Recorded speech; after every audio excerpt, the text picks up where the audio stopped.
Welcome back to My Unpopular Opinion. Thank you for clicking the video and tuning in. Those of you that's already been here, now you know it's been a minute since I posted. I know I'm already ready for the comments, like where you been, what's been going on. I've been trying to see where I'm gonna take this channel, what I'm gonna do with it. I actually been thinking about changing the name of the channel, and so I'm gonna do that. I do believe soon, but as of right now, we're still My Unpopular Opinion, and we're going to get into some things because I just couldn't wait. I'm like, okay, yeah, I gotta speak. I gotta give my opinion about this stuff because Edward Scissorhands right here, Miss Liar, Pinocchio, SZA. I gotta get into everything going on with that. We gotta get into Megan Community Coochie and her having her 5,000th boyfriend slash girlfriend, because you know she be doing both boys and okay, anyway. And then we need to get into Zacharina Campbell, because Big Mama with loose skin has been running off at the mouth going crazy. We're going to get into him and his delusional comments that he's been making recently, looking a fucking fool. And then, just about the typical Grandma Beyoncé and Jay-Z the Moose and just all the evil stuff that they've been doing. So, let's get into it. First, Nikki and SZA. I'm not surprised that the general public has been saying all the things that they've been saying, about Nikki, because this is just how it goes. If you have been following Nikki for years and this situation she's been dealing with since her hate train really started, it's been longer in her career of her dealing with the sabotaging and all the underhanded things that have been happening. That's been going on, most of her career, but it got really bad, as we know, like 2017 is when the hate train really started being pushed and paid and funded, against her. And that's when we really started to see a lot more hate generated for her on social media and things like that. We now know in 2025, all of that stuff has been bots and paid for. And it's been a wave of support to help the other side of things, which I consider the dark side of things. And now we have more of the pieces that a big person who was in a part of all the hate that she received was Jay-Z the Moose. And then, of course, a lot of other executives and things like that. So we know that this is just what happens with Nikki on social media, and when she speaks out, they're going to use these buzzwords and make her sound crazy and everything like that. But SZA has been a part of it with TDE, which is her label, even though she's such a liar, because she complains so much about her own label and how they sabotage her and this, that, and the third, yet she also supports the things that they do towards other artists like Nikki. We know that TDE Big Fat Punch has been having an issue with Nikki, being a follower that he has been for a while now. And SZA has been itching and scratching for a long time to say something towards Nikki and to attack Nikki. She's always thrown her little shade, passive-aggressive shade, and Nikki has always ignored it and paid her complete dust. But as we can see, Nikki had time the other day.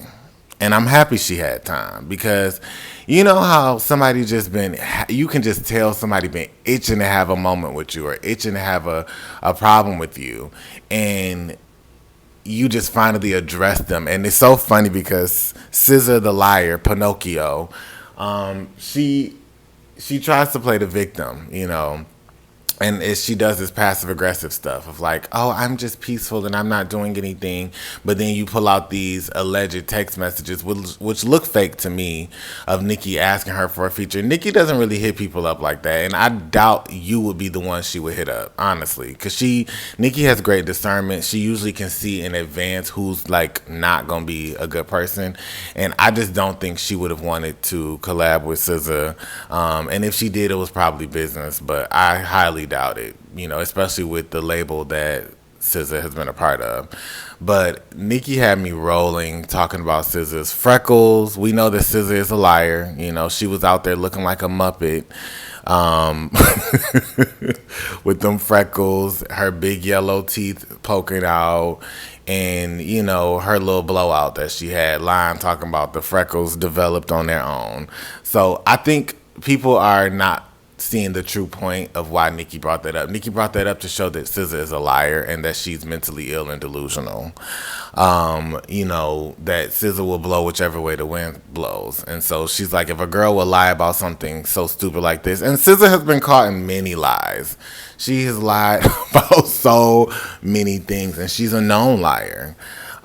So, you know, I was just happy that Nikki finally checked her and put her in her place and told her you're not an icon and that you sound like a squealing rat or goat or whatever she says she sounds like, which we know SZA cannot sing. She makes, you know, some decent music for today's low vibrational people, you know, that's what they want to hear. And she uses quite a bit of auto tune and everything like that. So, you know, she makes it work for her, and, you know, she has her payola and the other things that help boost her music and her Spotify numbers and all of that. And, you know, I guess people like her, you know, the low vibrational people. But at the end of the day, she's not an icon. SZA's not. And at the end of the day, if SZA's music was erased from history, I think people would be good.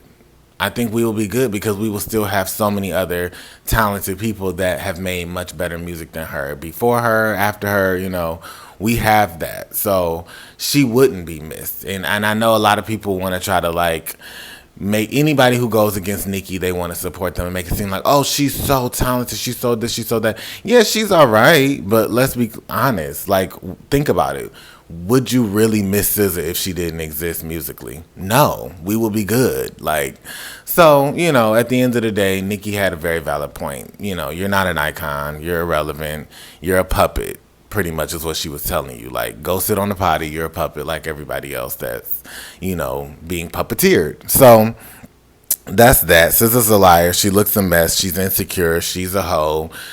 She done chopped off more than half of her nose. You know, she don't know how to be a truthful person. And she's a joke. And she does sound like a squealing tea kettle. So anyway, moving along. Let's talk about the fact that Megan, Community Coochie Megan, has gotten her 5,000th victim. You know, we have seen her bounce from, you know, stick to cooch. You know, she will sit on anything at this point. And I'm not trying to be vulgar, but that is just the facts. And I'm all for everybody having their fun and doing their thing. But this girl is a hoe. Like,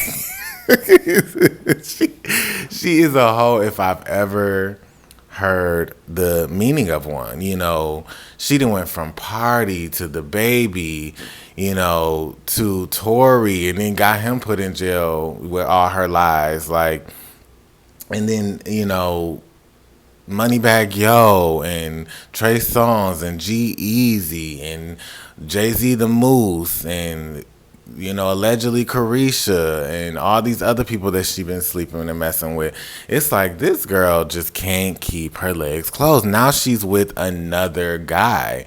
Now this guy, I don't know. This seems like it could be a publicity stunt for me. I think she's trying to do something maybe different with her image.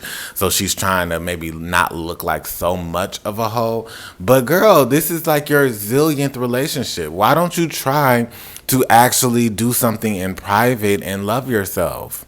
Or maybe just focus on yourself and your music. Maybe if she would stop hopping from stick to stick, man to man, cooch to cooch, she could actually preserve some of her spiritual energy and make her music sound less redundant. How about that?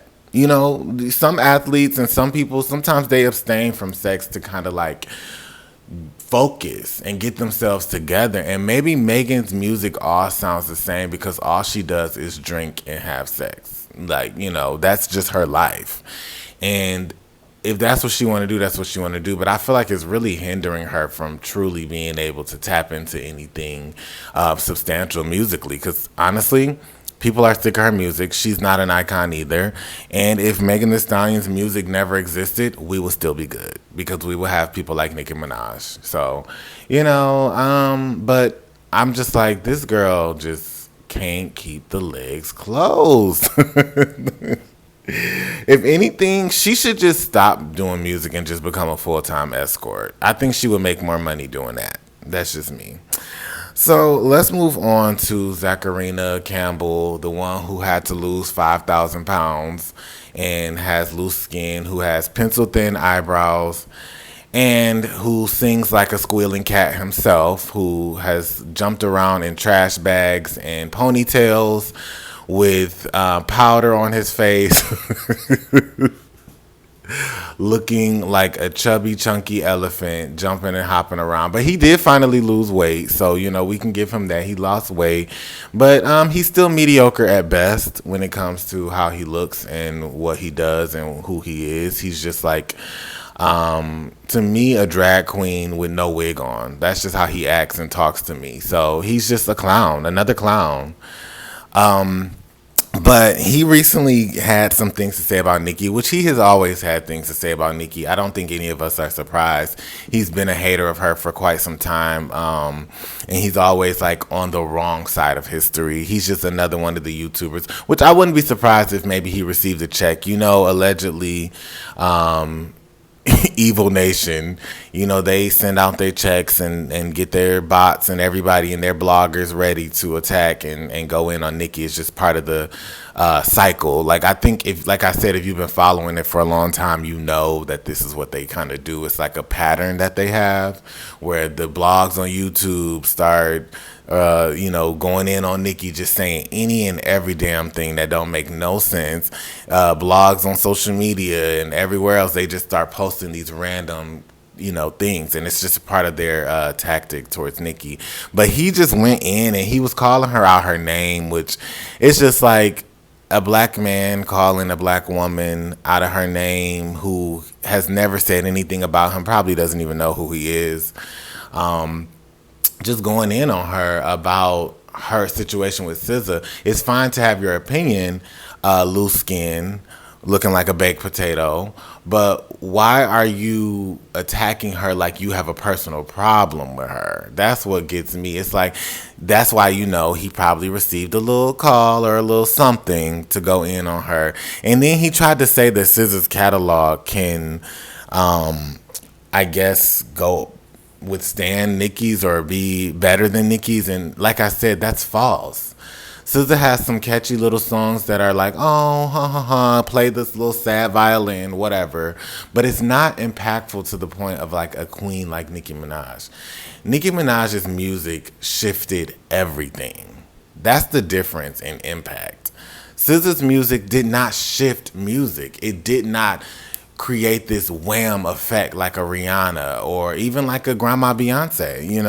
SZA is not like a powerful puncher or heavy hitter in music. She's one of the girls that's just trendy right now, but she's not that girl like that, and if we go based off of what y'all are saying, like, 'cause Zach said this about SZA and Nicki's music, then okay, I guess SZA has more Spotify numbers than Beyonce. Does that mean that she's more impactful than Beyonce and her catalog can go toe-to-toe with Beyonce? No, it doesn't. And her catalog cannot go toe-to-toe with anyone except her own peers, like maybe a Summer Walker or something like that. But like I said, she's not a legend. She's not an icon. Her music cannot withstand Nicki's. It just can't. She's just a trend right now.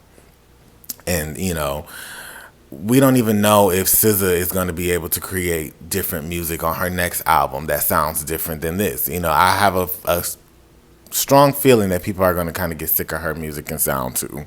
But anyway, so Zach just sounds dumb. He sounds completely dumb. You can tell he's just pulling everything out of his blew out ass, and it makes no sense. Go back into the little cave you crawled from under. Go back to screaming and running with your fans and everything like that, and worried about tightening up that skin because you looking like a shriveled up baked potato, and stop attacking Nikki.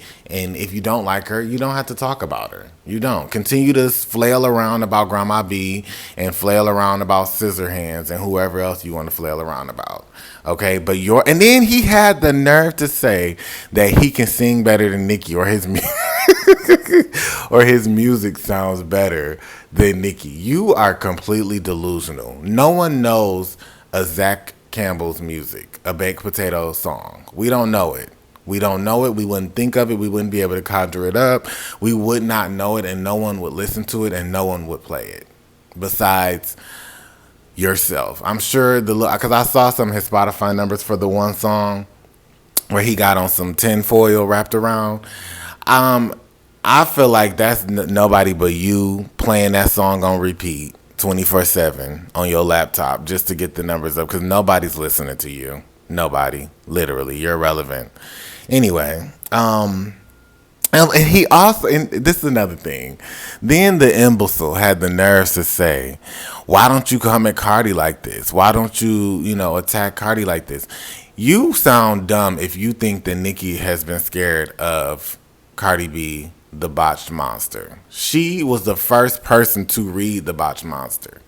She read Cardi so bad on Queen Radio so many times. That's how you know he doesn't use his brain. And these people are just pulling shit out of their blew out asses, because Nikki already read Cardi. Nikki already got Cardi's ass beat. Cardi literally came out of the party with a knot on her head and got whammed up and left out there looking a complete fool. And then Nikki read her for filth on Queen Radio and called her everything under the sun and literally read her rights. Nikki has read Cardi on Twitter so many times and called in songs, everything, called that girl ugly, everything. Talk about her surgeries, her being botched, her being a payola monster. She has called the girl everything. She's not scared of her. She's just already read her for filth. There's nothing else that she has to say to Cardi. Also, she doesn't have to help Cardi sell her music right now.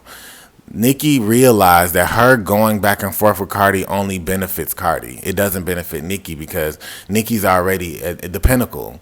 Cardi gets pressed off of arguing with Nikki. Nikki's not giving her attention anymore. She's already been there, done that. She's irrelevant. We're not worried about Botch Face B. We're not worried about her and her crows. We're not. Everything over there with her, that's why she has the crows, because it's all dead. She symbolizes nothing but death, and like Ursula, she will suck the life out of someone's life and career. And she's done that many times. Ask Offset, ask Normani, ask all the people that she has collabed with. Megan, everybody. Anybody who has collabed with Cardi or been around her gets nothing but misfortune and evil. And, we all know that comes from her being a evil, vile witch. Okay? And if you watch my channel, we've talked about that before. So, Zach sounds dumb. You're a mess. Moving along to Grandma B and Great Grandma Tina, Miss Stoneface Tina, that looks like Thundercats. Y'all remember Thundercats? That's how Tina be looking to me. Face just pulled all the way up and back. But anyway, they have been trying to discredit what Nikki has been talking about. Oh, yeah, and I also want to talk about how Nikki had me cracking up with this guy from TDE. I think his name is something like Mac Wop. And he was saying something about Nikki being in the blender or putting her in the blender or something like that. And I was reading her tweets tagging the FBI and the CIA. She had me rolling with how she was reporting to them about him. People like, oh, now she wants to go to the FBI, CIA. So what? It was hilarious. It's funny, but it's also so smart at the same time. Like, boy, do you know who you talking to or you talking about? Sit down. I guarantee you he won't have nothing else to say. But, moving on to Grandma B and Jay-Z the Moose. The Moose is definitely devilish and evil. We know that he's a vile, vicious spirit. We know that whole family is vile, vicious, and disgusting. We saw that Solange tried to post her spiritual altar stuff, which, sweetie, I mean, I know she is a big witch. I know she is. But I thought you weren't supposed to post your altar because it makes it lose power. But anyways, however, she was posting that as a passive-aggressive threat towards Nikki. But what people need to realize is we already know, and Nikki is already aware, that they've been trying to do rituals, spells, death spells, all kind of stuff on her for years, for many years, and she's fully aware of it. Cardi has tried to do so many spells and all kind of witchcraft against Nikki, allegedly. So many of them have done it, and so Solange and Beyonce, you know, we know that they are heavily into that stuff too, and we know that they've tried to do this stuff to Nikki and have been trying to hex her, curse her, and Nikki's not afraid of it because it has not prospered against her before, and it won't prosper against her now. You know, so Solange, sit down, get yourself together. Obviously, them spells have not been helping you do anything, because last time I saw on the Impressive channel a couple months ago, they were posting about how Solange was going through some things, and Impressive insinuated that it could be because of all the deep, dark, ritualistic things that Solange does. So, you know, go watch that video if you haven't seen it. But yeah, so obviously it doesn't, certain people that stuff doesn't work on. Certain people it's not going to prosper against. And so to me, that was just kind of like, oh, whatever. I mean, y'all been trying to do this stuff against her for years anyway. It hasn't worked. But there, you know, then Tina wants to come out and post stuff about Nikki and talk about losing their mind. That's all they can do, is try to make it seem like when you're telling the truth that you have lost it, you know, oh my gosh, like, and the general public are so blind and low vibrational, they're such sheep that they just believe anything that Beyonce and them have to say, honestly. And they can't really wrap their minds around the fact that that family is really corrupt, crooked, and evil, in my opinion. And in a lot of our opinions, we all know it deep down inside. Like, even everybody doing this whole cowboy aesthetic right now, like, it's such a follower type of thing. And people are doing it just for attention and to, you know, attach themselves to Beyonce and the tour and the trend. But in reality, everybody knows that this album wasn't good. The tour ain't that damn good. It's boring. And she's looking really lackluster these days on stage, looking more grandma-like, you know. And so I think she really needs to rest. But I don't think they're going to allow her to, you know, just being honest. Jay-Z, the Moose, and all the evil powers that be, they working her like a slave. And that's another story for another day. But I don't think it's all that, but I think it's just this trend that people are following for popularity. And I wish people could be more free thinkers and deep thinkers and really see through what's really going on and really happening. You know, Beyonce is not what she appears to be, and her husband is definitely not. And Nikki has never been known to be a liar, and more the truth is going to come out and be revealed. So y'all, I had to give a little brief opinion about these topics, just something funny for me to come back. Make sure y'all comment, like the video, please subscribe to the channel if you like the truth being talked about. Leave a comment, let me know how you feel. Bye-bye. Nicki Minaj for a very long time has had like complete market share of the female rap, and for a very long time these other music industry execs have been trying to push their female rap products through. Nicki Minaj was just not letting these other corporate white guys get a piece of her pie. So they made Cardi B and launched her. It's not a theory, it's the truth. They made her and launched her on Nicki, and that's just because of this greater white male like corporate part to the music industry that's just not gonna they're just not gonna let a black girl have any sort of like power. You know, Nicki had too much like the power, the female rap power was too centralized in one spot. They had to launch something on her to break that up. You know what I'm saying? Yo, that's what